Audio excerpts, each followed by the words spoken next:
बात कहू, माछ जे छै से ओहि दिना हम गेलियै 10 किलोके माछ रहै, हाँ, पोखरिमे से जे मोन तऽ सपायल लागल। गेलहुँ देखलहुँ पोखरिमे, मारलहुँ डुबकी। हो दे एगो माछके हम की पकड़ब, माछ तऽ आब हम लेट पकड़ऽ लागल।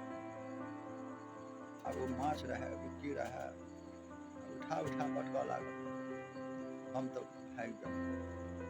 घर पर एलहुँ तऽ माय पूछैया, बौआ ई की कतऽ बीझ गेला है? दुखक बात सेहो घर आबिते सेहो पुछनाइ स्टार्ट। हाँ, कतऽ बीझ गेला है? माछ पकड़ै छलहुँ। माछ की भेलौ? की कहियौ माय,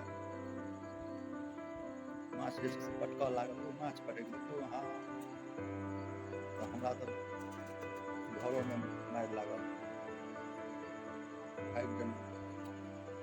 ओहि दुआरे छी घरमे एक लातमे बैसल छी, हाँ, बुझलियै।